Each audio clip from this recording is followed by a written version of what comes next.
여러분 안녕하십니까. 역전의 용사들. 오늘 김진애 전 의원님 지금 국가건축정책위원장을 맡고 계시죠. 장관급 인사입니다. 어서 오십시오. 네, 안녕하십니까. 오랜만입니다. 아유. 선거 후에 처음인 것 같으네요. 요즘 뭐 지방선거에 대한 평가 아주 날카롭게 잘 하시던데요. 아니, 저는 뭐 하늘이 무너지는 것 같았고, 새벽에 이제 꼴딱 세우지는 않고 네, 중간중간 하다가 이제 4시 반쯤 잠이 들었어요. 아이, 뭐 이제 받아들여야지. 어떻게 할 수 없다. 이러고 받아들였는데, 그리고 7시 반에 딱 일어나니까 세상이 완전히 뒤집어졌더라고요. 예, 예. 그래서 서울을 진 거는 상상도 못하던 일이었고, 그리고 그래서 하여튼 정말 하늘이 무너지는 것 같아서 정말 힘들었는데 며칠 동안 그렇게 힘이 들다가 이제 월요일 날 네. 대통령께서 기자회견 하시는 거 보고 아니 대통령께서도 2, 3일 동안 언짢더라. 표정 관리가 좋지 않더라. 그 얘기 들으니까 갑자기 동병상련이 느껴지면서 네. 조금 나아졌습니다. 네. 대통령께서 정확하게 상식적으로 본인의 그러니까 감정까지 우리가 뭐 아무리 이성적으로 해도 감정적인 걸 참 이걸 숙이기가 어렵잖아요. 네. 근데 그것까지 하고 나니까 조금 그래서 이제 기운 차리고 저도 월요일부터 기운 차리고 어저께는 이제 또 뒷수습할 것들을 생각을 합니다. 가령 뭐 예컨대 저희 이제 국가건축정책위원회는 이제 개발 관련 네. 또 주택 공급 관련 이런 일들도 뭘 계획을 하는 게 있거든요. 국토부하고 해서 저는 서울시를 털어나는 거를 전제로 네. 여러 가지 이제 좀 안들을 만들고 뭐 운운하는 게 있는데 조금 작전을 바꿔야 되겠다. 오늘 오후에 작전회의 합니다. 그래서 그러니까 이런 것들이 막 골치가 그리고 왜냐하면 그러니까 오세훈 저렇게 무능하고 뻔뻔하고 이기적이고 서울을 망하는 길로 가게끔 하는 시장을 6만 표 차이로 졌다고 하는 게 믿을 수가 있나요? 예, 예. 나는 믿을 수가 없습니다. 그러면 이제 지금 준비하고 계셨다는 이제 이런 것들은 뭐 오세훈 시장이긴 하지만 그래도 이제 물론 서울을 하죠. 위해서 뭔가 물론 이제 하는 거죠. 좀 뭐라 그럽니까 이제 좀 받아라 이렇게 적극적으로 그렇죠. 좀 촉구를 이제 하고 이렇게 하실 계획입니까? 그런데 어떻습니까? 이제 당연히 그런데 서울시장이 이제 케미가 좀 맞으면 코드가 맞으면 예. 훨씬 더 이제 쉽게 이 진행이 될 수 있는 거고 가령 뭐 저희가 지금 LH를 통해서 뭘 하려고 그러는 것도 만약 코드가 맞으면 SH도 통해서 예, 같이 예. 할 수가 있잖아요. 예. 그런데 이제 아마도 오세훈 시장이 그렇게 녹록하게 굴지 않을 거예요. 그래요? 오세훈 시장은요. 오세훈 시장이 이번에 뭐 선거 기간 동안에도 잘 국무회의 들어가서 반대하겠다 뭐 오늘한 얘기를 했는데 아마 국무회의장에 들어가서 뭐 지난 1년 동안은 뭐 50여 번 중에서 2번밖에 안 들어갔지만 이제 열심히 들어가서 언론 플레이만 할 거예요. 그러니까 꼭 예전에 그 이진숙 하던 일 있잖아요. 네, 예. 그런 밉상짓을 좀 할 겁니다. 오세훈은 그런 기회를 많이 볼 것 같아서 그래서 그렇게 쉽지는 않지만 뭐 해야죠. 대승적으로 해야 될 일은 다 해야 되니까는. 실제로 그 공급 정책도 좀 포함되어 있는 거 아닙니까? 그리고 그렇습니다. 청년주택 이런 것도 어떻게 당연히 할지 또 파격적으로 포함돼 있죠. 월세를 좀 낮춰서. 아니 왜냐하면 서울의 예. 지금 여러 가지 문제는 제가 오세훈 시장을 쭉 비판했던 거는 오세훈 시장의 주택 저기는 그러니까 자꾸 똘똘한 한 채를 강화하는 쪽으로 자꾸 가요. 네. 그걸 이제 서울 시민들이 좋아. 이번에 이제 강남에서 몰표가 나온 것도 그거 아닙니까?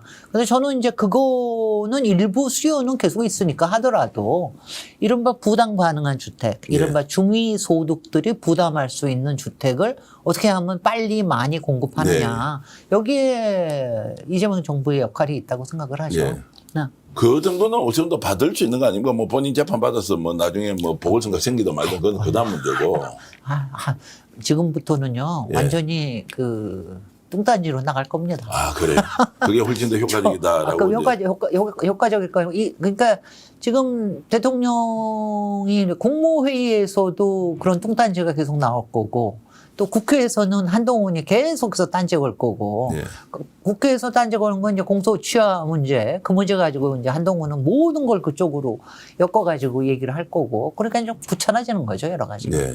뭐 영양가가 없더라도 귀찮아지는 건 사실입니다. 그렇지만 하여튼 이재명 대통령님 이 기자회견에서 하시는 거 보면은 모든 걸 원칙에 의해서 나간다라고 하는 게 명확하기 때문에 마음은 좀 많이 가벼워졌습니다. 저는 이재명 대통령 기자회견을 보고 네.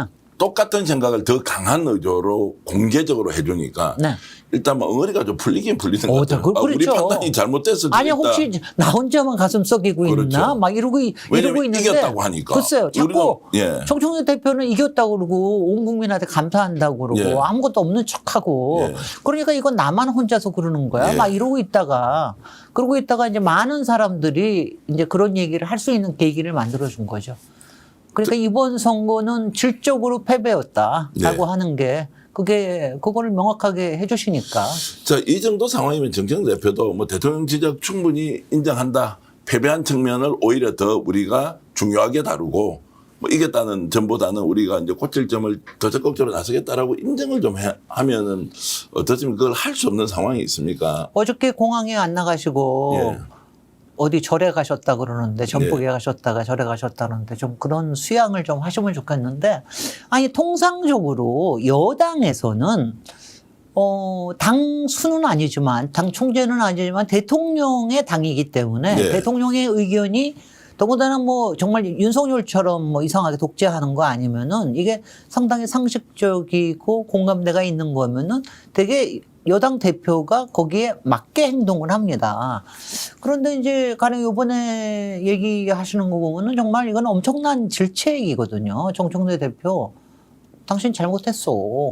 우리가 지게 된 거에 당신 저기가 굉장히 크다. 이거를 직접적으로 표현을 안 했지만 확실하게 표현을 한 거거든요. 그러면은 이제 여당 대표가 그에 따라서 행동하는 거. 저는 뭐 사실은 이번에 끝나자마자 그날 바로 아침에 사퇴를 하셨어야 된다라고 네. 생각을 했습니다.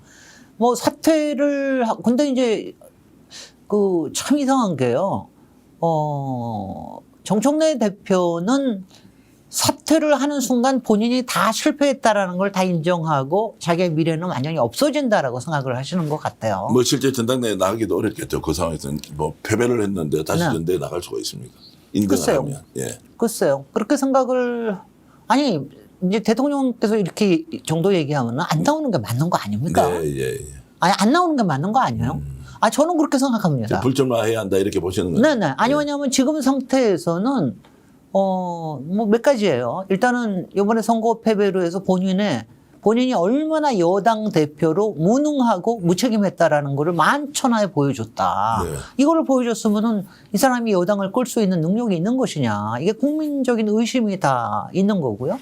거기다가 여기서 어쩌어쩌 하다가 이거를 갖다가 만약 뭐 여러 가지 수를 써서 변칙적인 방법으로 설령 연임에 성공한다 하더라도 그러면 그 당이 어떻게 되겠습니까? 그러면 이재명 정부의 2년차, 3년차가 어떻게 되겠습니까? 그러면은 이게 이재명 정부뿐만이 아니라 진영이 나쁜 거 아닙니까? 네. 그러면 여기서 굉장히 고민을 하는 게 맞는 거죠. 네. 저는 뭐냐면 저는 정청래 대표가 당선됐을 때부터 뭐 계속 얘기했던 게 정청래 대표가 그렇게 여당 대표다운 대표는 아닙니다. 뭐 이제 외면부터 스타일하며 어법하며 화법하며 또 스킨십하며 이런 게 여당 대표스럽지는 않다. 그래서 이제 조금 많은 걸 좀 조심해야 된다라고 했는데 이 선거 과정 중에서 아주 뭐 노골적으로 본인의 연임을 위해서 모든 거를 진행한다라고 하는 게 너무나 노골적으로 보였습니다. 그러니까 그게 제일 뚜렷하게 나타났던 게 이른바 합당 시도죠. 네. 1월 달에 합당 시도, 그 다음에 2월, 3월로 진행됐던 그 전남, 전북의 공천 방식. 네. 그러면 그것뿐만이 아니라 공천 방식에서 여러 가지 하여튼 본인에 가까운 쪽을 좀 이제 페이버를 주는 것 같고 뭐 다른 쪽이라고 그러면 조금이라도 있으면 가령 김관영 지사 바로 뭐 12시간 만에 네. 뭐 끝내버리고 이런 식의 그러니까 이런 게 굉장히 좀 석연치 않다라고 네. 하는 게 있는데 그러다가 전북에서 문제 생기고 그러니까 이제 저는 재보궐선거를 모든 걸 이번에 전략 공천한 것도 문제라고 생각합니다. 예, 예. 재보궐선거 몇 개만 대표가 전략적으로 공천하고 나머지는 사실은 뭐 경선에도 상관없는 거거든요. 예. 근데 이번에 17개를 그렇게 하는 바람에 부담은 부담대로 지고 제대로 공천도 못 하고. 14개를 그렇게 전략 공천했죠. 그렇죠. 예. 그리고 이제 본인이 영입했다 그러는 사람들은 하나도 성공을 못 했고 네. 그다음에 김영남 후보를 공천해놓고 난 다음에도 제대로 편들어 주지도 않았고 마지막까지 비호를 해줘야 되잖아요. 네. 우리 당 대표를 찍어줘야 된다. 이거를 적극적으로 했습니까? 그런 거 안 하니까. 그러니까 의심쩍은 거죠. 여러 가지 그럼 제가 보기에는 솔직히 김용남 후보를 그쪽에다가 공천한 거에 뭐 여러 가지 얘기가 있지 않습니까? 정말 먹잇감으로 던져준 거다. 네. 뭐 쉽게 조국 후보가 이기게 하려고 던져준 거다 이런 말도 있고 뭐 별의별 얘기가 다 있는데 어쨌든지 간에 공천을 했습니다. 예. 공천을 했고 그다음에 그 사람에 대해서 의혹이 나온다 하더라도 아직 확정되지 않은 의혹입니다. 당에서 그거 가지고 소명도 받았습니다. 그래서 오케이라고 했습니다. 그럼 끝까지 편을 들어줘야죠. 네. 그런 역할을 안 했다는 거는 당 대표로서 제대로 역할을 못 했다는 거예요. 그래서 졌잖아요. 그러니까는 이런 거를 봐서는 대표로서의 역량이나 책임감이나 이런 게 너무 부족하다.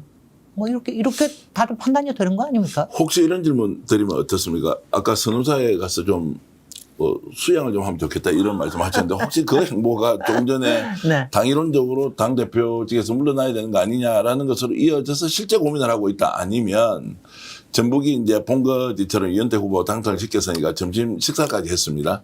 그러면서 여기 호남은 내 텃밭이니까 이번에 전당대 본격적으로 출사표를 대통령 해외 순방에 환송하는 데 가지 않고 아예 독자적 행보를 하겠다 이렇게 봐야 됩니까? 어느 쪽입니까? 아니, 뭐 독자적인 행보 때문은 아니고 이제 초대를 못 받았으니까 뭐 피할 때가 제일 전북에 가기가 제일 좋으니까 갔을 테고요. 뭐 절에 가고 하는 건 통상적으로 하는 상투적인 방법이죠. 네. 아유, 상투적으로 하는 거, 정말, 안창의적이야. 네. 아예 상투적으로 했는데, 제가 생각하기에는 지금 이제 이건 모릅니다. 남의 네. 마음을 모르니까요. 예. 지금 이제, 지금 변수가, 지금 이제 정청래 대표 마음속에는 여러 가지가 지금 여러 시나리오가 오갈 거라고 생각을 합니다. 네. 하나는 정청래 대표의 성종으로 봐서는 끝까지 간다. 나는 끝까지 간다. One way, my way. 이거로 가서 뭐 사퇴는커녕 내가 다 그 전당대회 준비위원회도 다 구성해 놓고 이러고 난 다음에 자기 사퇴하고 그 다음에 다시 나온다. 그래도 끝까지 간다라고 하는 쪽으로 갈 수도 있을 테고요. 아니면은 지금쯤에서 사퇴하고 뭐 좀 자중자애하겠다 이렇게 갈 수도 있는 거고. 네. 아니면 뭐 정리하고 아니면 이번에 나오지 않겠습니다. 이렇게 네. 가고 요 세 가지 중에서 왔다 갔다 할 텐데 제가 보기에는 이번 주가 아주 공교롭게도 저는 그동안 정청래 대표가 이 혼자의 결정만으로 여태까지 왔다고 생각하지는 않습니다. 왜냐하면 이제 정청래 대표가 굉장히 독고다이식이라서 누구 말도 안 듣는다. 네. 그렇지만 말 듣는 사람이 있습니다. 당연히. 한 사람 있다. 김어준 김어준 말. 뭐 공장장은 말은, 제가 예. 들은 바에 의하면 예. 뭐 듣는 사람은 유일하게 김어준이다라는 얘기를 제가 들었어요. 예. 저는 뭐 그거는 뭐 그런 얘기를 하는데 그럴 수도 있고 또 김어준은 김어준 혼자 마음이겠습니까? 또 뭐 그 세력에 예. 또 여러 가지 저기를 듣겠죠. 그래서 아마 이번 주일에 김어준 뉴스공장장도 지금 휴가 중이에요. 네. 또 공교롭게도 아마 이번 주일에 같이 고민하지 않을까요? 같이 고민해서 이거를 끝까지 간다, 전쟁이다, 사활을 건다라고 갈지, 아니면은 여기서 전략상 후퇴를 할지, 아니면은 그냥 이렇게 다좀 네, 예. 담고 가자라고 하는 쪽으로 갈지, 그거는 아마 지금 고민하고 있을 것 같아요. 어저께 선우사에 간 거는 그런 제스처, 원래 절에 가는 거는 그런 제스처가 뭐 많지 않습니까? 깊은 고민이 있거나 중요한 깊은 결단을 고민이고, 내리기, 좀 더 이제 화합과 통합과 예. 뭐 이런 거로 해서 저의 마음을 성찰하고 왔습니다. 뭐 이런 식으로. 그러니까 어떻게 될지는 두고 봐야 되겠습니다. 전국 선거가 이제 패배로 이어졌다. 당연히 이겨야 될 때 져버렸으니까 이건 뭐 충격도 이루 말할 수가 없었고 뭐 시청자들 다 동의하실 테고요. 근데 제가 이제 좀 이해가 안 되는 건 저도 이제 이 복잡한 권력 투쟁의 현장에서 정치인들도 만나고 보고 이렇게 보면 이번에 예를 들어서 이제 뭐 유시민 작가 뭐 또는 김어준 공장장, 네. 정청래 대표, 또 조국 대표. 이제 이렇게 보면 이게 어떤 경우에든 논쟁이 촉발돼서 막 치열하게 이렇게 막 이제 이루어지면 결과로는 누군가 살아남아야 되는데 네. 다 죽어버려. 다 죽었어요. 왜 그러냐. 그 정도의 전략적 또는 전술적인 접근이 안 됐을까? 예를 들면 조국 대표를 당연히 국회로 입성시켜야 되면 정청 대표 잘 알지 않습니까? 김원중 공장장, 유시민 작가. 그러면 이걸 어떻게 해서 우당인 조국혁신당을 예우해서 우리는 원팀이다라는 거. 왜냐하면 통합도 실패했으니까 오히려 배려를 해서 전략공천을 하지 않고 민주당은 그럼 조국 대표 거기 나오면 이겼을 거 아닙니까? 김용남 의원은 월담을 했지만 우리 사람으로 또 중도 확장의 상징으로 어느 지역에 줄 수도 있었을 테고 그건 정청래 대표가 마음먹으면 할 수 있었지 않느냐. 그래서 내부의 커뮤니케이션이 잘못되어서 저렇게 최악의 상황이 왔느냐. 아니요. 정말 이거는 어떻게 봐야 됩니까? 예. 잘 모르겠습니다. 왜냐하면 예, 예. 제가 지금 계속해서 지난 1월 22일 날 그 합당 제안이 있고 난 다음부터 저는 당장 그날 제가 오마이TV에 나가서 이거는 기획이다. 정청래, 예, 조국, 예. 김어준의 기획이다. 이 합당 기획이 이거는 도저히 실패할 수밖에 없다. 왜냐하면 조국 대표가 지금 상태에서 민주당에 들어오는 거 이거 잘 여러분들 좀 제가 조국 대표를 싫다고 그러는 게 예. 아니에요. 예, 예. 저는 이거를 얘기하는 이유가 뭐냐면은 조국 대표는 본인이 노선이 예. 다르다고 얘기를 하십니다. 그런데 다르다고 얘기하시면은 바깥에 있는 게 나아요. 왜냐하면은 내부에 민주당으로 들어오면 내부에 당청 갈등이 됩니다. 근데 바깥에서 다른 당에서 다른 의견을 얘기하면 이건 건강한 토론의 장으로 만들 수 있는 거예요. 그러니까 지금 2년, 그때가 시작될 때는 8개월밖에 안 됐을 텐데 지금 이재명 정부의 드라이브가 잘 가고 있을 때는 조국 대표가 당 내에 들어와 있으면은 이재명 대통령한테도 안 좋고 조국 대표한테도 안 좋다. 왜냐하면 그때부터는 막 사람들이 그럴 거거든요. 왜 저기 대통령한테 저렇게 안 해서 딴지를 거느냐. 그러면 당청 갈등에 네가 주요가 아니냐. 뭐 이런 식으로 될 거거든요. 그래서 저는 그런 점에서 안 좋다고 제가 얘기를 한 거고. 그런데 이제 거기서 기름을 부은 게 유시민 작가의 뭐 대통령이 되려고 그러면은 대선 가도를 달라고 그러면은 민주당에 들어가는 게 좋다. 그럴 줄 알았으면 작년 1년 전에 했었어야지. 네. 그때는 뭐 좀, 하여튼 간에 조국 대표의 정무적인 판단은 참 미숙해요. 그래서 말씀하신 대로 이번에 왜냐하면 다들 모르겠는 거예요. 저 원숙한 김어준, 공작에 뛰어난 김어준 공장장도 이렇게 왜 밀어붙이기만 하느냐. 네. 정청래 대표는 만약 한다 그러면 주변을 다독이고 해야지. 절차도 무시하고 막 무슨 이게 1대1로 할 수 있는 식으로 이렇게 얘기하느냐. 조국 대표는 이렇게 나왔으면은 이거 좀 민주당 안을 생각을 해서 민주당 안에 조금 더 공론을 만들고 이렇게 좀 뭐 이런 식으로 좀 했으면 그리고 유시민 작가도 뭐 절차적 민주주의 얘기하면서 크게는 가져야 되는 이렇게 해도 되는 건데 그랬으면 그때 만약 합당이 안 됐더라도 말씀하신 대로 왜냐하면 저는요 이번엔 처음부터 연대로 가야 된다고 생각을 했거든요. 연대로 가면은 쉽게 그래서 입성하게 할 수 있다. 저는 뭐 꼭 조국 대표가 꼭 입성해야 된다고 생각하지는 않지만 입성을 하는 게 필요하다면 입성하게 하는 거 정도는 솔직히 일도 아닌 일이 14개 중에서 하나 하는 건데 뭐가 일입니까? 그리고 이왕 만약 조국 대표가 입성이 아니라 이번에 조국 대표의 이른바 대선 후보로서의 그야말로 엄청난 이 카리스마와 그야말로 자격과 이런 걸 보여주게 하려고 그럼 차라리 부산에 가서 한동훈하고 싸우게 하면 맞죠. 오히려 민정 공격하지 않고. 그러면 공격하지 않고. 그랬으면 우리가 진들 무슨 상관이 있습니까? 다 우리 편이죠. 반드시 다음 총선에 모셔야 된다. 그럼요. 그리고 이렇게 해도 되는 거야. 근데 이번에 제가 정말 너무나 속상한 게 정청래 대표는 원래 신경도 안 쓰시는 것 같지만, 그러니까 정청래 대표가 여당 대표의 리더십을 상당히 흐트러지게 만들었다. 거기에 대해서 의무시하게 만들었다. 김어준 공장장은 왜 일개 유튜버가 물론 파워 유튜버지만 유튜버가 저렇게까지 나서서 파워플레이를 하느냐. 정말 파워 브로커 역할을 왜 이렇게 하느냐. 그건 너무 심하지 않냐. 거기서 그 사이 과정에서 이재명 대통령한테 막 들이대고 이렇게 하는 거는 도대체 뭐가 있는 거냐. 그다음에 유시민 작가도 본인이 무슨 일 때문에 저렇게 저는 뭐 솔직히 개인적으로 유시민 작가한테 제일 실망을 했습니다. 거의 정말 너무 슬프고 막 그러고 했는데 근데 이제 조국 대표한테는 제가 너무나 이것도 한 게 조국 대표는 좋든 싫든 그분은 대선 후보 우리의 그야말로 자원 중에 하나였잖아요. 근데 이번 과정을 거쳐서 그 자원에 많은 게 깎여져 버리고 네. 말았어요. 그러니까 이걸 어떡합니까? 그러니까 다 지는 게임을 했는데 여기서 지금 다시 정청래 대표가 나와서 여기서 다시 합당 얘기를 꺼낼 겁니까? 연대 얘기를 하지만 여기서 뭘 가지고 네. 나올 겁니까? 뭘 가지고서 정청래 대표가 내가 이재명 정부의 2년차 여당 대표로서 뭘 가지고 나올 거예요? 출마 명분이 그다지 뚜렷해 보이지 않는다. 없잖아요. 이렇게. 예. 네. 자, 그러면은 어쨌든 이제 뭐 과거로 돌릴 수 없으니까 지금 현재 상황에서 네.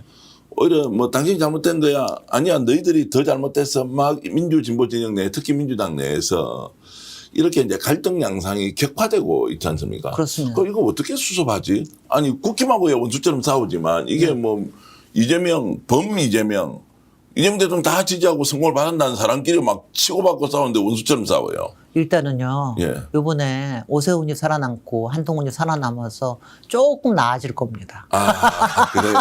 바깥에 우리 쪽에 이제 지금 적이 생겼다. 좀 생기니까 장동혁은 정말 너무 감이 안 되고 예. 이제 조금 나아질 거라는 생각은 들어요. 공동의 적이 왜냐하면 항상 결속이라는 건 공동의 적이 생겼을 때 강해지니까. 예. 근데 이제 오세훈이 말도 안 되는 소리 하고 한동훈이 또 말도 안 되는 소리 하고 뭐 운운하면은 뭐 그거는 조금 나아질 거라고 보고요. 이제 우리 안에서는 그럼 어떻게 해야 되느냐. 예. 뭐 여러 얘기들을 하는데 이걸 뭐 저도 그냥 여기서 카드를 그냥 저도 생각한 거로 왜냐하면 저라고 왜 고민을 안 하겠습니까? 그러니까 좀 말씀 좀 해주죠. 그게 중요하죠. 아니 예. 왜냐하면 지금요. 왜냐하면 저는 일단 첫 번째 합당은 물 건너갔습니다. 예. 합당은 적어도 내년 총선 때까지는 이게 불가능해요. 예. 여기서 합당 얘기를 꺼내는 순간 우리 당은 쪼개지거나 이렇습니다. 예. 그런데 지금 우리 이제 많은 분들이 이러다가 민주당에 쪼개지는 거 아닌가 이거 걱정하시는 분들이 예. 있어요. 옛날에 이제 열린우리당, 민주당 쪼개졌듯이 예. 그거 걱정하시는 분들이 있는데 저는 그건 못할 거라고 생각해요. 네. 쪼개지진 못한다. 왜냐하면은 그렇게 힘이 있질 않다라고 해서 저는 쪼개지지 못할 거라고 생각을 해요. 그래서 그런데 이럴 때는 저는 참 좋기는 저는 이런 생각을 해요. 예전에 이제 친노 패족이란 말이 있었어요. 한동안. 그게 이제 안희정 전 지사가 그때 얘기했죠. 이제 예. 그 2000몇 년이었나? 하여튼 그때 네, 이제 예. 공천에서 다 떨어지고 난 다음에 친노 패족이다. 그건 뭐냐면 스스로 다스리는 말이었거든요. 네, 예. 그러니까 많은 사람에 대해서 동정심을 일으키는 말이었습니다. 그게. 네. 그러니까 이제 2, 3년 뒤에 다 부활하지 않았습니까? 네, 예. 그러니까 지금이 저는 좀 그래야 된다고 생각해요. 여러분들 제가 친문 패족을 얘기하는 게 아니라 여러분들 이 생각을 좀 하셔야 돼요. 이제 조국 대표에 대해서는 솔직히 조국 대표 개인이 싫은 거 이상으로 죄송합니다만은 네. 문재인 대통령에 대한 실망이 아직도 투사가 되고 있습니다. 예. 근데 그것 때문에 가령 유시민 작가님은 문재인 대통령 훌륭하다 이러시지만 아니 인성이 훌륭하거나 성품이 훌륭한 거 얘기하는 거 아니에요. 우리가 문재인 정부 때 가졌던 여러 가지 석연치 않았던 점, 그 다음에 윤석열을 탄생시켰던 점, 네. 그리고 윤석열한테 완전히 당했던 점 이런 것 때문에 아직도 이게 안 풀려요. 그러면 지금은 아직 튀어나올 때가 저는 아니라고 생각을 합니다. 조금 놔둬야 된다. 그런데 이제 제가 요새 보고 있으면은 그러면 어떻게 하느냐. 제가 이런 말 하면 또 이제 뭐 이런 말 하면 다 뭐라고 그럴지 모르겠지만, 저는 이런 생각까지 했어요. 지금, 조국 혁신당 그냥 놔두면은 제가 원래 지리멸렬하게 쓰러질 거라고 제가 얘기를 했었거든요. 네, 예. 근데 지금처럼 이렇게 쓰러지면은 그거를 안타까워 하시는 분들이 너무 많잖아요. 네. 그러면 저는 그거에 정말 좋아하시는 분들은 조국 혁신당으로 가세요. 네. 예. 저는 조국 혁신당으로 가셔서 20석에 조국 혁신당의 저기를 만드십시오. 왜냐하면 거기서 제가 누구라고 어느 개인을 얘기하지 않겠습니다. 네. 조국 혁신당을 엄청나게 지원하는 몇 국회의원들이 있어요. 그게 네. 뭐 친문 쪽 의원이든 예, 예. 문파 쪽 의원이든 아니면 거기 가서 권토 중례를 생각을 하시든 어떻게 하시든 네. 차라리 조국 혁신당으로 넘어가세요. 네. 왜냐면 뭐 많이는 못 갈 겁니다. 그러니까, 예, 예. 그러니까 20석 만들어서 거기서 그 뭐죠 20석 되면은 교섭단체 만들어서 자기네들의 노선을 만들어서 노선 투쟁을 하세요. 이재명 정부하고 민주당과 조국혁신당이 지금 노선 투쟁. 왜냐하면은 이재명 정부와 민주당은 중도 실용 그다음에 중도 보수 확장 예, 예. 이게 명확합니다. 네. 그러니까 그거 하고 그럼 노선 투쟁을 하세요. 그러고 난 다음에 어떻게 되는지 보고 하는 것도 좋다. 나는 그렇게까지 해도 내가 뭐라고 안 그러겠다. 그 말씀은 이제 결국 그럴 용기도 없으면서 왜 와가지고 큰 집을 우리가 먹어야 되고 우리가 옛날에 여기가 우리 집이었고 이런 게 보는 게 국민들이 보면은 찌질해 보이는 거예요. 네. 그게 그리고 왜 저런 거 가지고 밥그릇 싸움을 하느냐. 그게 저는 이번에 지방선거에서 기꺼이 민주당에 표를 안 준 특히 2030 세대 네. 특히 서울에 이런 게 영향이 있었다고 생각합니다. 민주당이 이렇게 비겁했었나? 아니 보세요. 예전에 유시민 보세요. 예전에 노무현 지키려고 밖에 나가서 개혁신당 만드는 그런 패기가 맞습니다. 있었잖아요. 예. 그러면 옳다고 하면은 그런 거 하는 게 있어야죠. 근데 이번에 보면은 어떻게 보니까 아니 한동훈은 무소속이라도 하여튼 간에 혼자서 맨발로 뛰었잖아요.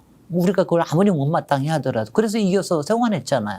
오세훈 뭐 제가 보면은 모든 게 똘똘한 한 채 부동산 플러스 그다음에 자기네들 극우 결집을 위해서 모든 걸 근데 결국은 이겼잖아요. 왜 그렇게 저기 하듯이 여기도 그런 결기를 가지고 하는 게 좀 모습을 보여야 되는 거 아닙니까? 자, 일단 말씀은 이제 정리하면 조국혁신당을 강화시키려면 네. 조국혁신당의 노선에 동의한 사람 좀 나가서 교섭단체 국가에서 만들고 만들어가지고 제대로 해보라고요. 제대로 그러면. 해보고 그리고 총선 가면은 연대하면 되는 거 아니냐 후보 단일화든 뭐 네. 이렇게 이제 제안을 주시는 거고. 네, 아니 그리고 그게 전공법이라 이거죠. 그렇죠. 야. 그러고 이제 대선에 가면 네. 또 후보 단일화 해야 될 거니까 네. 충분히 민주당하고 이제 경쟁을 해서 뭐 조국 대표를 대선 후보로 만들든 어떻든 그런 좀 결기 있는 장기 비전을 가지고 좀 움직여라는 말씀으로 이제 이해를 하겠습니다. 네. 근데 그 말씀이 실제로 현실화될 가능성은 어떻게 보십니까? 이제 말씀은 다 옳은데 그 민주당에서 그럴 결기가 있는 분들이 과연 있을까? 민주당에 그야말로 이제 요새 안온하고 예. 2년차 권력 얼마나 달콤합니까? 예. 이거를 내가 여기 있으면은 저기도 될 수 있고 장관도 될 수 있고 뭐 또 할 수 있고 이러고 앞으로 또 공천도 받을 수 있고 뭐 이런데 그걸 털어내고 이렇게 할 수 있는 사람이 있을까? 그거는 그거는 잘 모르겠습니다. 자, 이럴 때 조국 대표가 좀 정치력을 다시 한번 발휘해 보시지. 현실적으로 가능성이 좀 약하다는 것은 결국 이제 이런 안은 너희들이 못 받을 거니까 결국 조국혁신당은 지금 민주당에 쓸모 있는 존재가 아니다. 뭐 이렇게 또 들리기도 하거든요. 정신 똑바로 지금 차려라는 현재 경고이기도 쓰고 하고. 있는 솔직히는요. 저는 제 개인적으로 항상 이렇게 얘기를 했거든요. 조국 혁신당보다 조국이 더 크다. 예. 솔직히 조국 혁신당에서 쓸모 있는 사람은 조국 하나다. 민주당으로서는 그랬었거든요. 솔직히 다른 위원들은 별로 존재감 있는 위원들이 없어요. 네. 근데 이제 조국 대표는 대선 후보라는 거가 있어서 그나마 존재감이 있었는데 이번에 까먹었단 말이죠. 그러면 지금도 필요가 없는 거죠. 근데 울산 같은 경우는 당도 안 나서고 조국혁신당도 안 나섰는데 네. 자 민주당 후보 김상욱, 진보당 후보 김종훈, 조국혁신당 후보 황명필 이 세 사람이 울산 우리 무조건 진다. 네. 그래서 끝까지 포기하지 않고 이 세 사람이 주도해서 당이 뒤에 따라왔거든요. 네. 그만큼 단일화라는 것이 중요하고 그것이 이제 정말로 굉장히 근소한 표 차이로 당선이 됐지 않습니까? 네. 그 울산에서 보였지 않습니까? 그럼 이런 정도의 인물도 단일화를 하는데 네. 평택 같은 데는 훨씬 더 좋은 백그라운드를 가지고 있는 영향력 있는 이사들이 우글우글 했는데도 왜 하지 않았느냐. 그걸 좀 더 세밀하게 본다면은 누구 때문에 단일화 그럼 되지 않았느냐라는 부분에 좀 질문을 드리면 어떻습니까? 아니, 그건 조국혁신당하고 이것 때문에 그래요. 조국혁신당이라는 존재와 예. 조국 대표라는 존재와 그 다음에 이쪽에 김영남이 이재명 피가 아닙니까? 예. 그렇게 해놓고 나니까 만약 이재명을 거기서 김영남을 잘라내면 이재명을 잘라내는 것과 같지. 그러니까 정청래 대표도 마지막에 도저히 뭐냐면 잘라내는 짓도 못한 거예요. 그러니까 나중에 김원중 공장장이 앉아서 그거 제명시켜야 되는 거 아니냐 이런 소리를 하고 앉았고 정말 초라하기 짝이 없어서 그러니까는 한심한 거. 처음에는 약한 후보죠. 그리고 그 사람들이 그걸 잘 몰랐던 게 김영남 후보가 상당히 강한 후보였던 거예요. 네. 그동안 1년 전에 넘어온 것뿐만이 아니라 그동안 쌓아놓은 인덕이 꽤 있습니다. 그러니까 처음에 확 올라왔거든요. 그러니까 못하죠. 자, 지금 뒤에 세력이 있기 때문에 못하는 겁니다. 그 세력의 실체가 뭡니까? 아니, 친문이라는 거예요, 그러면? 조국은 조국 혁신당의 지지, 예. 이쪽에는 민주당의 지지 이거죠. 그리고 합하면 60%인데 예, 그쪽에 예. 합하면 우리 쪽에 민주진영의 지지가 60%니까 내가 거기서 조금만 더 먹으면 돼. 이런 생각하니까 단일화 못하는 거죠. 캠페인도 상당히 문제가 많다 생각해요. 그리고 단일화를 예. 단일화를 할 수가 있어요. 단일화하면은 맨날 뉴스공장에서 난리치고 여기저기에서 단일화 뭐 조국으로 단일화 해야 된다. 온갖 수를 쓰는데 거기서 김영남이 왜 단일화를 해줍니까? 저 같아도 절대로 안 해줘요. 제가 아니, 그 뭐 자리에 있어도. 아니 단일화 안 해준 게 아니고 뭐 여론조사 해가지고 하는 방법은 여러 가지 있으니까 아니죠. 여론조사가 오염이 되는데 오염되는 여론조사에서 그런 단일화를 왜 해줍니까? 민주당을 믿고서 당연히 끝까지 뛰는 게 맞는 거죠. 자, 당연한 거죠. 지금부터 이제 어떻게 될 것이냐 잘 모르겠다라고 하고 이제 지금 정경희 대표, 김호중 공장장, 유시민 작가 다 고민을 하고 있다. 조국 대표도 이제 고민을 하고 있을 거 아닙니까? 네. 이걸 좀 이제 제대로 잘 풀어야 되는데 푸는 주체는 누가 됩니까? 이재명 대통령 또는 지금 현재 민주당 차기 지도부 뭐 이렇게 가야 됩니까? 아니면 이 갈등이 좀 더 그냥 지속되더라도 계속 그냥 논쟁이라 좀 하고 어느 한쪽이 이기고 지고 결판이 나야 된다 뭐 이렇게 보십니까? 지금은 이해찬 대표도 안 계세요. 예. 예전 같으면 이해찬 총리님이 상당히 이제 좀 그런 역할을 좀 해주시고 그랬는데 지금은 그런 게 없어서 제가 요번에 유시민 작가님이 이렇게 전선에 뛰어드신 게 제가 속상한 게 네. 사실 안 그랬으면 조금 이제 그런 역할도 좀 하실 수 있었을 텐데 지금은 그런 게 없어요. 왜냐하면 다들 전사가 돼버렸어요. 예. 다들 그래서 저는 없어서 자, 그렇게 해서 모르겠습니다. 지금 그렇게 해서 그러면 전당대회로 저는요 예. 이렇게 보죠. 전당대회 가고 예. 좋은 당 대표가 뽑히고 나면은 그 당 대표가 정치력을 발휘하는 게 좋을 거예요. 예. 그게 더 나을 거라고 봅니다. 현재 상태로는 뭐 이강구도로 정리된다. 뭐 송영길 대표 전 대표까지 나오면 뭐 상강구도가 된다. 이제 이런 정도로 지금 보시고 원식 국회의장도 또 나오러 의사가 있다라는 뭐 이야기도 있긴 하더라고요. 뭐 물론 김영민 아시겠어요? 의원도 출마하겠다는 게 아니 이제 김영민 의원은 뭐 최고위원으로 출마하겠다는 거 아니야? 아니면 뭐 당 대표로 일단 당대표가? 나온다는 것도 이제 검토를 하고 한번 있다는 존재감을 거죠. 좀 보여주고 싶으신 예. 모양이죠. 아니 뭐 어저께 하고 오늘인가 저기 나온 거 보니까 여론조사 나온 거 보니까는 이제 김민석, 정청래 상당히 차이가 벌어졌더라고요. 예, 민주당 지지층에서. 예. 그러니까 이거는 민주당 지지층에서 하는 거니까 그러니까는 뭐 이런 것도 아마 정청래 대표가 고민하게 만들겠죠. 자, 그럼 이게 이제 초반 기세가 이렇다는 것인지 실제로 이제 8월 17일 날 전당대회니까 네, 두 달 그때까지 아직 이제 남았습니다. 2달 정도 남았는데 그건 또 상황이 바뀔 수도 있지 물론이죠. 않습니까? 네. 그런데 이제 요게 좀 꺾일 것이다 아니면 일시적 현상이다 뭐 아니면 요것이 이제 추세선이 될 것이다 이런 건 어떻게 보죠? 아니요. 이거 생각을 해보세요. 주소진 바뀔 게 뭐가 있습니까? 예. 아니 왜냐하면 이미 지방선거 대패까지는 아닌데 패배라고 하는 그걸 대통령이 인증까지 한 예. 거기에 전임 대표예요. 예. 그다음에 이쪽에서는 지난 1년 동안 1년차 이재명 정부를 성공적으로 끌어온 정치인 출신 총리였어요. 예. 그런 사람은 거기서 지금 달라질 게 뭐가 있어요. 2달 동안 갑자기 예. 지진이 생기지 않는 한, 예. 갑자기 무슨 전쟁이 생기지 않는 한, 물론 네거티브는 각기 있겠죠. 네. 뭐 김민석에 대한 네거티브, 정청래에 대한 네거티브 이런 거는 각기 있고 딱 각 편파 또 여기서 만약 정말 전선으로 나선다 그럴 것 같으면은 또 김어준 뉴스공장 쪽이나 이런 쪽에서 또 얼마나 요새는 그 또 뭐 굉장히 많잖아요. 그 패밀리가. 예. 뉴스공장 패밀리가 워낙 많지 않습니까? 뭐 별합을 가지고 이제 우리 지지자들을 이제 뭐 또 갈라놓고 그렇겠죠. 근데 그거 싸움 안 할 수 있나요? 해야죠. 네. 그리고 아마 김민석 후보하고 송영길 후보는 후보가 되실 건지는 아마 그러고는 아마 제가 보기에 교통정리가 되지 않을까 이런 생각이 좀 들고요. 공동 출마하든 아니면 그냥 혼자 가든 아니면 출마했다가 단일화 하든 아니 뭐 저는 솔직히 저기 빠지고 저는 뭐 정청래 빠지고 송영길, 김민석 둘이서 출마해가지고 해주면 좋겠네. 오히려 혁신 논쟁 이런 거. 아니, 그 혁신 논쟁 내가 이걸 어떻게 끌고 예. 간다. 물론 송영길은 강점도 있지만 살아 돌아온 것도 있지만 예. 또 한 번 또 옛날에 했기 때문에, 또 저거 있는데 여기서 막 거기서 만약 했으면은 그 중에서 아이디어를 막 뽑아가지고 나중에 대표가 되면 그거 가지고 하거나 그렇게 되면 훨씬 더 긍정적인 게 되죠. 그렇지 않을까요? 인터뷰를 이렇게 쭉 진행하면서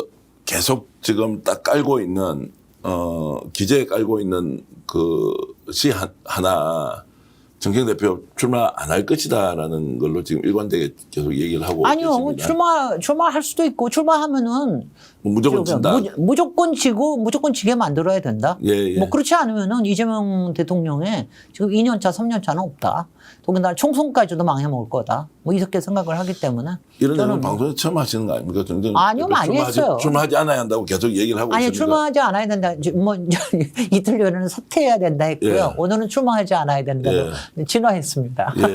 오늘 처음입니다. 실제- 저는 그래야 된다고. 왜냐하면요, 민주당이 혁신적으로 자꾸 앞으로 나가는 모습을 보여줘야지. 이게 왜냐하면 지금 할 수 없이 정청래 대표는 이른바 문파라고 하는 친문 세력을 뒤에 얻고 있다라는 게 이미 다 알려져 있어요. 예, 그러면은 이제 이게 신구의 싸움이 돼버립니다. 예, 예. 그러면 이거는 퇴행적인 싸움이거든요. 예, 예. 여당이 그런 신구의 싸움을, 왜냐면 이쪽에서 한쪽에서는 뉴 이재명이라고 하는 이런 쪽이고, 저는요, 한쪽에서 올드라고 얘기하는 걸 싫어하시는 거예요. 저는 백문이라고 생각해요. 백문, 예. 백문을 왜 하느냐. 백문을, 지금 우리가 백문 할 때가 아니다. 백할 때가 아니라 우리는 뉴로 앞으로 가야 될 때다. 이거로 이러고 저거 하는 게 맞지. 근데 그런 논쟁으로 가버리잖아요. 그러면 백문이 오르냐? 그럼 백문이 뭘 잘못했냐? 여기에 있는 우리가 뭘 잘못했나? 이런 얘기로 또 한참 갈 테니까 그런 감정 싸움을 할 필요가 없다 이거죠. 지금은 특히. 근데 제가 요새 이거 보면서 제가 요새 참 재미나는 생각을 해요. 야, 요새 황태자들이 다 모였네. 네. 보세요. 거론하면 해주십시오. 황태자 누구도. 아니, 황태자, 조국 대표, 예. 문재인 대통령의 황태자 맞잖아요. 예. 그것 때문에 지금 곤욕을 치르고 예, 계시는 예. 거고. 그 다음에, 오세훈, 예. MB의 황태자 아닙니까? 한동훈, 윤석열의 윤석열의 황태자 황태자, 아닙니까? 김민석, 이재명의 황태자. 아니지, 이재명의 황태자가 아닙니다. 그럼 DJ의 김대중 대통령의 황태자. DJ의 황태자입니다. 이재명 대통령은 아직 황태자를 안 만들었어요. 본인의 성격상 만드실 분도 아니고. 그래요. 난 그래서, 정말 다 그렇네. 그러니까 정말, 왜냐면 대통령이, 우리가 이제 표현을 황태자라고 얘기하지만 그때 힘을 얹어주고 이랬던 분이죠. 그러다가 이제 여러 가지, 풍파를 겪어서 지금 여기까지 왔는데 저는 이재명 대통령의 특색이 특별히 황태자를 안 만든다는 거예요. 네. 저는 그럴 거라고 생각합니다. 그리고 만약 황태자를 만들면 여러 사람을 만들 거예요. 지금도 여러 사람 만들고 있고. 솔직히 김경수도 물론 친문이지만은 후계자 중에 한 사람으로 보였던 거예요. 난 전에 이번에 경남 진 것도 너무 속상한데. 그렇죠. 너무 아깝습니다. 너무 아깝고. 그 다음에, 그러니까 지금 김민석뿐만이 아니에요. 그 다음에, 대구에 김부겸도 있었고. 강훈식 많이 컸고. 강훈식 많이 컸고. 그 다음에 송영길 있고. 예. 송영길도 누구의 황태자 아니에요. 근데 지금 제가 보면은 김민석이 솔직히 이재명의 황태자가 아니라는 걸 제가 얘기를 드리는 거예요. 제가 얘기하는 게. 김민석은 사실은 DJ의 황태자고 거기에서 굉장히 오랫동안 와신 상담을 해온 사람입니다. 네. 잘못된 정치적 선택을 한 적도 있었고 또 그거를 상쇄하기 위해서 굉장히 많이 노력을 해오기도 했고 저는요, 이번에 김민석 후보가 나온다 그러면은 이제 당권으로 나오잖아요. 그러면은 김민석 후보의 장점과 단점이 다 있어요. 장점은 뭐냐 하면은, 당장 이재명 대통령의 신임이 있다. 그 다음에 여당 대표로서의 외면과 내면을, 요번에도 이제 그 투표, 그 부정 때문에 예. 대학생 만나는 거 보면은 참 여당, 그거는 총리보다도 여당 대표가 그렇게 해야 되는 역할을 아주 너무나 잘 하시잖아요. 그 다음에 신세대를 의 귀를 기울이고 정책적으로 조율할 수 있는 능력, 이런 거는 굉장히 김민석 대표의 장점이죠. 그런데 단점이 뭐가 있을까요? 궁금합니다. 굉장히 제가 이런 얘기하면 너무 좋아하셔. 예. 말이죠. 저는 이게 단점인지 장점인지, 그러니까 당 대표가 되기에 적인지 모르겠어요. 김민석 총리는 아직 대권 후보로 안 보입니다. 아, 그것은 이제 왜냐하면 참모형으로 보여요. 위원장님의 이제 시각으로는 네, 그렇죠. 왜냐하면 물론 대권 후보 중에 한 사람입니다. 네, 예. 근데 아직도 저 사람이 유력하게, 저 사람은 모든 걸 띄워놓고 내가 대통령이 되겠어 하고 막 휘둘려, 옛날에 이낙연처럼. 예, 예. 그렇게 하는 사람으로는 안 보인다 이거예요. 예. 옛날에 이낙연이 왔을 때는 뭐 당연히 당권 잡으면 대권으로 가겠다, 이런 거 다 알았잖아요. 예, 예. 그리고 그것 때문에 당을 또 주물르고 다 그러지 않았습니까? 그리고 또 실패했지만. 근데 김민석 후보는 아직 그 정도까지 보이질 않는다 네. 이거예요. 왜냐하면 지금 이게 2년 차이기도 하고, 그 다음에 여러 사람들이 있기도 하고, 또 참모형으로 보이기도 하고. 사실 제가 김민석 후보를 제가 좋아한다고 많이들 다들 이제 소문이 실제 꽤 나 잘 있는데, 아시잖아요, 또. 아는 게 뭐 여러 가지 있지만, 제가 마지막으로 제가 김민석을 픽했던 거는 뭐냐면은 이재명 대표의 참모로 픽을 한 겁니다. 네. 왜냐하면 이재명 대표가 됐을 때 이재명 대표를 정말로 제대로 도와줄 사람은 김민석이 최고다. 네. 그래서 픽한 거예요. 김민석 총리님, 제가 그런 거 아시죠? 제가 네. 김민석이 좋아서 했던 게 아닙니다. 네, 예. 네. 그리고 그 역할을 너무나 여태까지 잘해 오셨고, 그런 점에서 지금은 환상에 콤비다, 여당 대표가 될 수 있다. 예. 그러다가 대선 후보로 나설지 안 나설지는 그건 두고 봐야 돼요. 아직은요. 저는 일반 국민의 시각에서 김민석 후보가 이렇게 딱 차기의 대선 후보다 이러고 보이지 않는다고 생각합니다. 그 말씀에 제 직감은 이렇습니다. 오히려 이재명 대통령과 원팀이 되면 네. 당대표가 차기 대권이야 이런 느낌보다는 오히려 지금 정부와 손을 잡고 국가 대혁신의 과제를 네. 충실하게 집권 여당으로서 수행하는 당대표가 네. 더 안정감이 있어 보이는데요. 그렇습니다.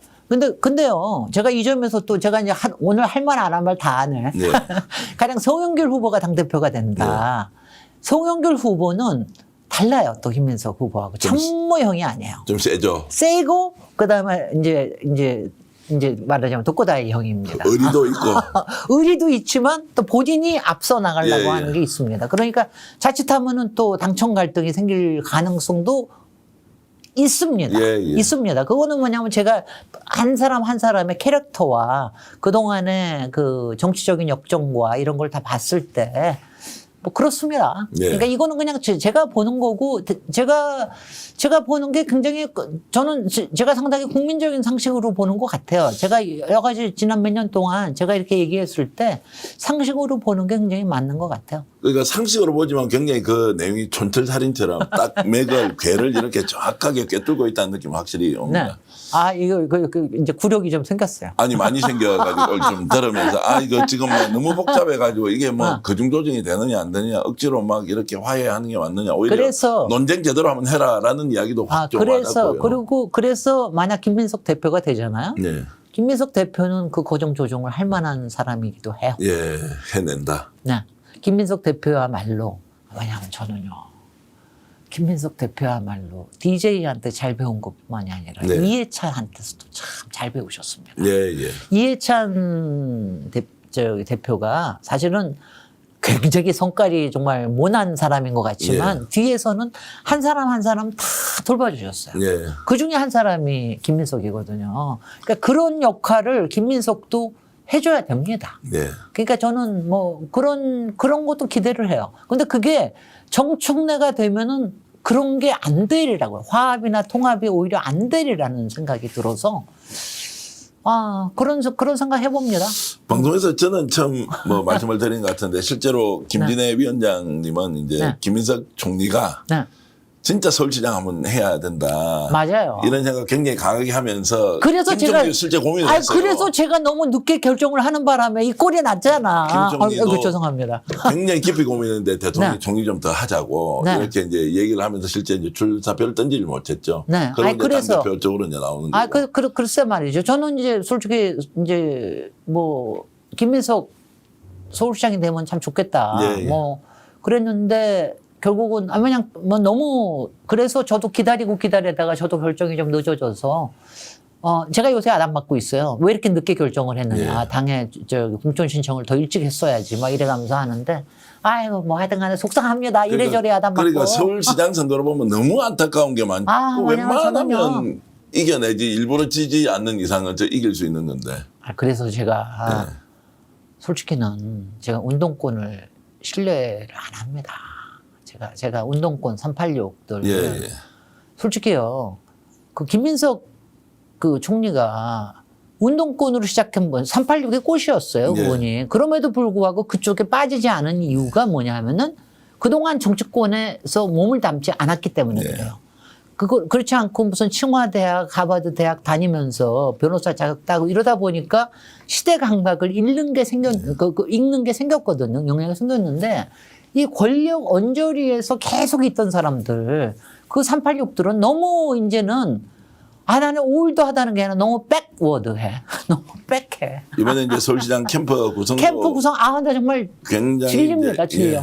왜냐면 그럴 때 뭐라고 얘기를 할 수도 없고, 그럴 때 그리고 다들 그래도 이긴다 그랬잖아요. 그러니까는 절대로 욕을 하지 않을 분이 절대로 욕을 하지도 않는 분이었습니다. 할도 그런 그 스타일도 아닌데 네. 진짜 욕을 하더라고. 이번에 서울시장 선거 지고 나서 그 캠프 그럼요. 때문에 네. 진짜 엑스 새끼 이렇게 얘기를 하더라고. 그 저도 교수님이. 욕할 줄 아는 사람입니다. 안 할 예. 뿐이지. 별의별 욕을 다 했습니다.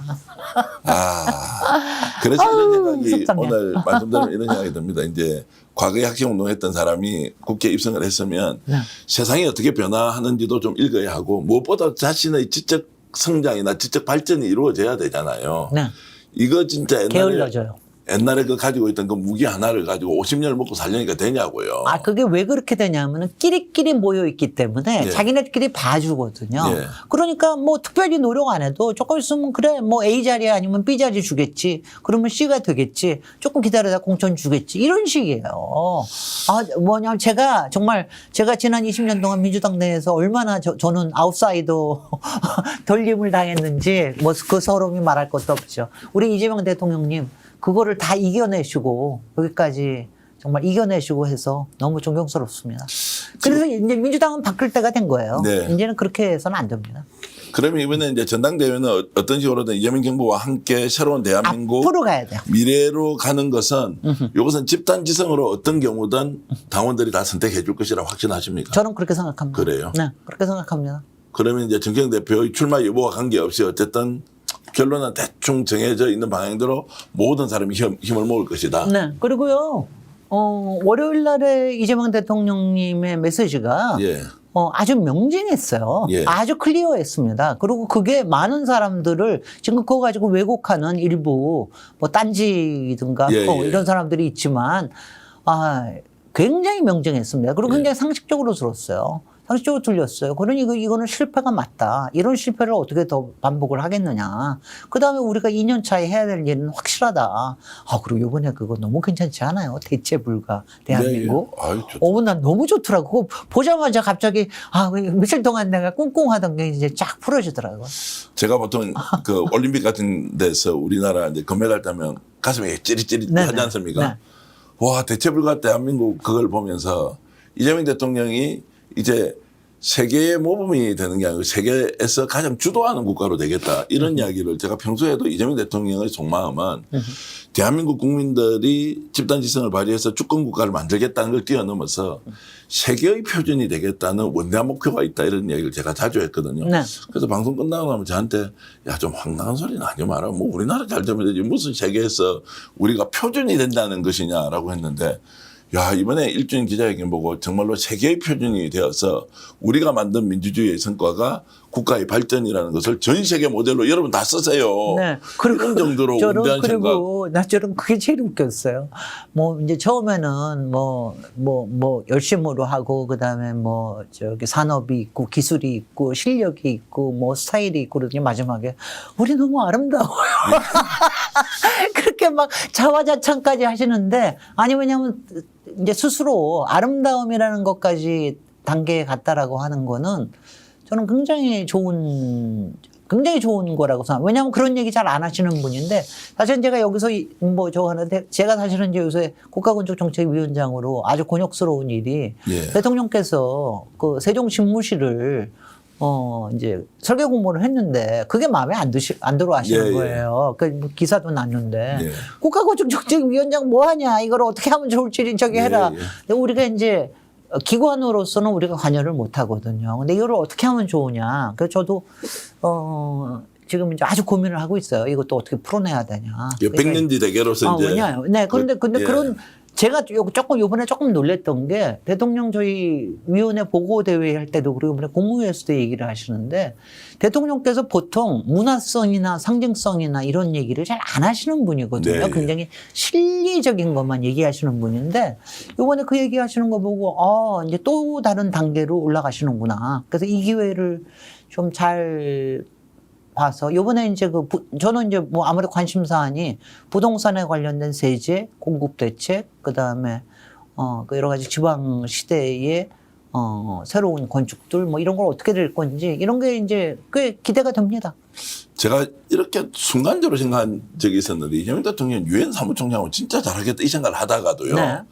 아씨, 그 자리는 높은 자리가 아니지. 이재명 대통령이 훨씬 더 높은 자리인데 네. 이런 생각으로 다시 저는 돌아오더라고요. 대통령이 네. 너무너무 정말로 자기 발전, 자기 진화 이런 걸 모든 것으로 다 보여주는 것 같아서 네. 이번에 하여튼 기자회견 보고는 안심했습니다. 네. 잘 갈 것이다. 네. 민주당만 좀 따라가면 좋겠다 이 생각했습니다. 아니 그리고 제일 좋은 게 스스로의 모자람도 부족함도 스스로 인정하시잖아요. 예. 그리고 그걸 더 잘해가겠다 이렇게 하는 게 아주 이번에 좀 안심이 됐어요.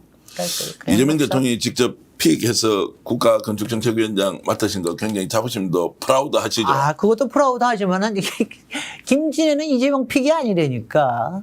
이재명이 김진애 픽이래고. 제가 맨날 주장하는 거 이재명이 김진애 픽입니다. 알겠습니다. 그거는 뭐 시청자 여러분들이 편하게 좀 이렇게 판단해 주시고요. 자, 이렇게 이제 좀 유쾌하지만 그 깊이 있는 내용을 또 맥을 짚으면서 여러분들과 함께 나눴습니다. 이렇게 민주당이 가야 되지 않겠습니까? 아닌 것 아닌 대로. 사람이 믿고 사람이 좋고가 아니라 사안에 대해서 특정한 사실에 대해서 우리가 치열하게 논쟁하면서 정말로 어떤 경우에도 사람은 미워하지 말자. 그 사실에 대해서 논쟁하고 결론은 이재명 정부의 성공과 그리고 국민주권 국가에서 국민들이 어떻게 할 역할 제대로 찾아서 행동하고 실천하고 성과로서 우리도 대통령과 함께 더 좋은 나라 만들자. 이렇게 가면 좋겠습니다. 네, 고맙습니다. 자, 오늘 역전용사들 김진애 국가건축정책위원장과 함께 나눴습니다. 여러분 방송 어떠셨습니까? 더 좋은 방송 만들기 위해서 노력하겠습니다. 인사드리면서 오늘 순서 모두 마치겠습니다. 여러분 고맙습니다. 고맙습니다. 여러분 고맙습니다. 감사합니다. 스픽스 이렇게 애청해 주셔서 큰 힘이 됩니다. 항상 여러분들의 격려, 응원 잊지 않겠습니다. 스픽스 구독, 좋아요로 더욱더 저희들에게 힘을 주십시오. 스픽스 구독, 좋아요.